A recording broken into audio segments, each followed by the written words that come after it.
Hi friends, welcome back to my channel Harish vlog. ఎలా ఉన్నారు అందరూ? నేను చాలా బాగున్నాను. మీరు ఎలా ఉన్నారనేది నాతో కామెంట్ సెక్షన్లో షేర్ చేయండి. ఈరోజైతే మా కొత్త ఇంటి వ్లాగ్తో మళ్ళీ వచ్చేసానమాట. సో ఏం వర్క్ జరుగుతుంది ఏంటి అనేది క్లియర్గా ఎక్స్ప్లెయిన్ చేస్తాను. ఇప్పుడైతే మనకు పెయింటింగ్ వర్క్ అయితే స్టార్ట్ అయిందండి. పెయింటింగ్ వర్క్లో ఫస్ట్ స్టెప్ అనమాట లప్పం.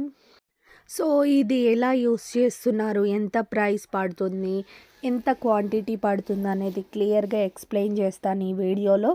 సో మేమైతే ఫస్ట్ కోటింగ్ జరుగుతుందన్నమాట ఇప్పుడు. దీనికోసమని బిర్లా వైట్ వాల్ కేర్ కుట్టి అనమాట. సో ఇది వేపిస్తున్నాము. చాలా బ్రాండ్స్ ఉంటాయండి, మనకైతే బిర్లా వైట్ మంచిదన్నమాట.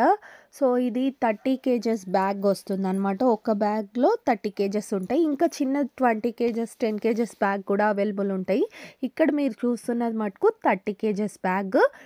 దీన్ని ఒక 5 కేజెస్గా మిక్సింగ్ చేసుకుంటున్నారు. ఫస్ట్ కొంచెం ఒక 5 కేజెస్ బకెట్లో వేసి దానికి సరిపోయినంత వాటర్ యాడ్ చేసి ఇలా మిషన్తో మిక్స్ చేస్తారనమాట. సమానంగా మనకు వాల్కి అప్లై చేసే విధంగా ఉండేంత వరకు మనకు మిషన్తో ఇలా తిప్పుతూ ఉంటారు. ఇది కరెక్ట్ క్వాంటిటీలో మిక్స్ అయిన తర్వాత దీన్ని వాల్కి అనేది అప్లై చేస్తారు. ఈ వాల్కి అప్లై చేయడం కూడా మనకు 2 కోటింగ్స్ ఉంటుంది. సో ఇప్పుడైతే ఫస్ట్ కోటింగ్ అనమాట.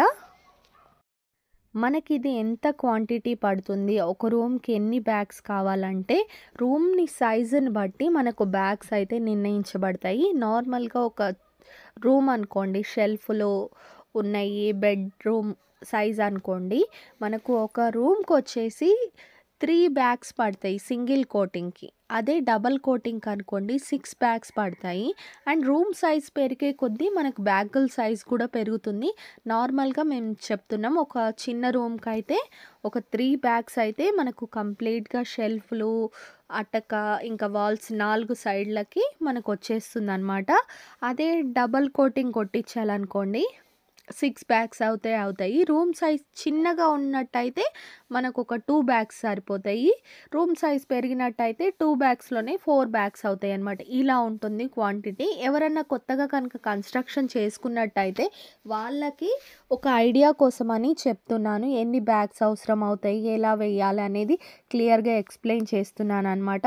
సో వాల్కి వేసే ముందు కూడా ఇలా క్లీన్ చేసుకుంటారు. ఇంకో సైడ్ ఏమన్నా వేసినా అవి పడ్డా సరే, అండ్ ఇంకా వాల్ ఏమన్నా ప్లాస్టింగ్ చేసినప్పుడు ఎక్స్ట్రా కటింగ్స్ కానీ ఏమన్నా ఉన్నా సరే అని అవన్నీ కూడా ఫస్ట్ ఇలా రఫ్ చేసుకొని క్లీన్ చేసుకుంటారు. వాల్ అంతా కూడా మనకు క్లీన్ అయిన తర్వాత దాన్ని అప్లై చేస్తారనమాట. ఫస్ట్ సింగిల్ కోటింగ్ వేసిన తర్వాత మనము ఒక 2 to 3 days ఆగాలి.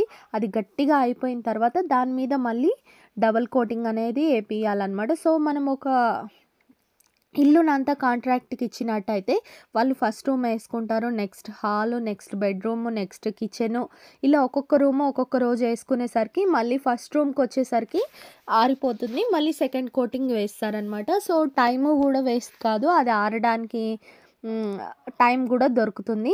సో ఇలా అయితే ఉంటుంది ప్రాసెస్. ఫస్ట్ స్టెప్ అనమాట. ఇప్పుడు చూడండి, వీటిని లప్పం పట్టీలు అంటారనమాట. ఒకటి పెద్దగా ఉంటుంది, ఒకటి చిన్నగా ఉంటుంది.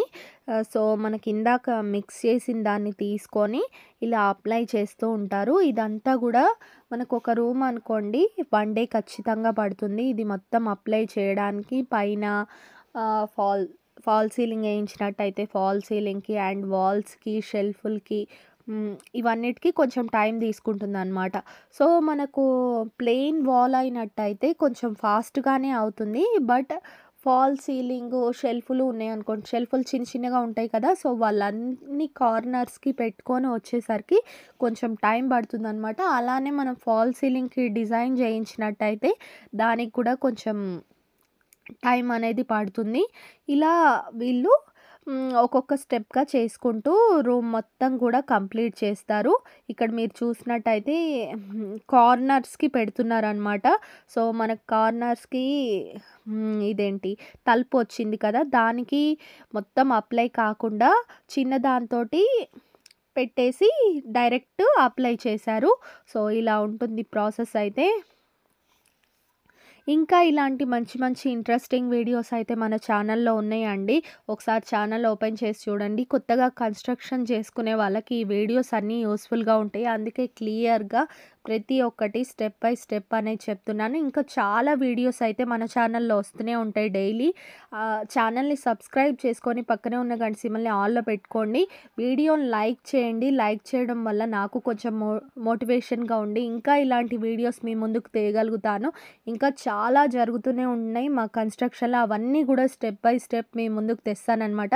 సో, ఈ ప్రాసెస్ అయిపోయిన తర్వాత మనకు నెక్స్ట్ సెకండ్ కోటింగ్ ఉంటుందండి. సెకండ్ కోటింగ్ తర్వాత మనకిప్పుడు ఈ లప్పం పట్టీతో ఇలా స్టెప్ బై స్టెప్ ఏస్తారు కదా! కటింగ్స్ అనేవి వస్తాయన్నమాట. ఇప్పుడు బ్రష్ అనుకోండి కంప్లీట్ అయిపోతుంది. కానీ లప్పం పట్టీతో ఏయడం వల్ల మనకు జాయింట్స్‌గా వస్తాయి. ఆ జాయింట్స్ అన్నీ పోవడం కోసమని ఏం చేస్తారంటే శాండ్ పేపర్ అని ఉంటుందన్నమాట. ఆ శాండ్ పేపర్‌తో కంప్లీట్‌గా మనకు రూమ్ అంతా కూడా రఫ్ చేయడం జరుగుతుంది. రఫ్ చేయడం వల్ల అదంతా కూడా ప్లెయిన్ వాల్ లాగా వచ్చేస్తుంది. అదైతే ఖచ్చితంగా స్టెప్ ఉంటుందండి. సో, శాండ్ పేపర్‌తో కంప్లీట్ రూమ్ అంతా కూడా రఫ్ చేసేసి తర్వాత ప్రైమరీ అనేది ఏస్తారనమాట. దాని తర్వాత పెయింటింగ్ వర్క్ అయితే జరుగుతుంది. ఇలా స్టెప్ బై స్టెప్ మనకు ఒకదాని తర్వాత ఒకటి ప్రాసెస్ ఉంటుంది. సో, ఇక్కడైతే కొన్ని రూమ్‌లు కంప్లీట్ అయిపోయాయి. అవే చూపిస్తున్నాను. ఫస్ట్ అయితే మనకు కింద వేసేసారండి. ఫాల్ సీలింగ్ ఒకటి పెండింగ్ పెట్టారు. తర్వాత ఫాల్ సీలింగ్ వేసుకుంటూ వస్తున్నారనమాట. ఇది కిచెను. కిచెన్‌ది ఆల్రెడీ నేను కొన్ని వీడియోస్ అయితే చేశానండి. ఇప్పుడు గ్రానైట్ వర్క్ కూడా జరిగింది. అది నెక్స్ట్ వీడియోలో చూపిస్తాను. గ్రానైట్ వర్క్ ఎలా జరిగింది, ఏంటి, కిచెన్‌కి ఎలా పెట్టారు అనేది నెక్స్ట్ వీడియోలో కంప్లీట్‌గా చూపిస్తాను. చాలా బాగా ఉందండి. గ్రానైట్ వర్క్ కంప్లీట్ అయిపోయిన తర్వాత. సో, నెక్స్ట్ వీడియో అయితే అస్సలు మిస్ కావద్దు. నెక్స్ట్ వచ్చేసి ఇంకా గ్రానైట్స్ అనేవి వచ్చాయి. నేను ఆల్రెడీ ఒక టైల్స్ షాపింగ్ అయితే పెట్టాను కదా! టైల్స్ కూడా వచ్చాయి. గ్రానైట్ కూడా వచ్చింది. సో, అన్నీ కూడా నెక్స్ట్ వీడియోస్‌లో మీకు చాలా ఇంట్రెస్టింగ్ వీడియోస్ అయితే రాబోతున్నాయి. ఇప్పటి వరకైతే లప్పం వర్క్ ఇంత జరిగిందనమాట. సెకండ్ కోటింగ్ తర్వాత మనకు నెక్స్ట్ పెయింటింగ్ వర్క్ ఉంటుంది. పెయింటింగ్స్ ఏసే విషయంలో కూడా మనం చాలా జాగ్రత్తలు తీసుకోవాలండి. ఇప్పుడు చూడండి, వైట్ ఉన్న చోటేమో చాలా వెలుతురుగా ఉంది. ఇది ప్లాస్టింగ్ అయిన చోటేమో మనకు చాలా చీకటిగా ఉంది కదా! ఇలానే మనం డార్క్ కలర్స్ ఏసినట్టయితే రూమ్ అనేది చీకటి అయిపోతుందనమాట. అదే మనం లైట్ కలర్స్ సెలెక్ట్ చేసుకున్నట్టయితే ఇలా వెలుతురుగా వస్తుంది. చాలా చాలా బావుంటుందనమాట. సో, మీరు కలర్స్ సెలెక్ట్ చేసుకునే విషయంలో కూడా కొంచెం లైట్ కలర్స్ సెలెక్ట్ చేసుకోండి. మరీ డార్క్‌గా ఉండకుండా. ఎవరన్నా కొత్తగా కన్‌స్ట్రక్షన్ చేసుకున్నట్టయితే ఈ పాయింట్స్ అన్నీ గుర్తుపెట్టుకొని కన్‌స్ట్రక్షన్ చేసుకోండి. ఎందుకంటే మనం ఒకటేసారి చేపిస్తాం. మన జీవితంలో ఇల్లు అనేది మనం చాలా ఇష్టపడి కట్టుకుంటాం. తర్వాత కట్టుకున్న తర్వాత అయ్యో! ఇలా చేసుంటే బాగుండేది అనుకోకుండా మనం ముందే కొన్ని జాగ్రత్తలు తీసుకున్నట్టయితే మనం హ్యాపీగా ఉంటాం ఆ ఇంట్లో. అందుకనే ప్రతి ఒక్కటి స్టెప్ బై స్టెప్ నేను వివరిస్తున్నాననమాట. ఇలాంటివి ఇంట్రెస్టింగ్ వీడియోస్ కోసం ఛానల్‌ని సబ్స్క్రైబ్ చేసుకోండి. వీడియోని లైక్ చేయండి. Thank you so much for watching. See you next video. Bye.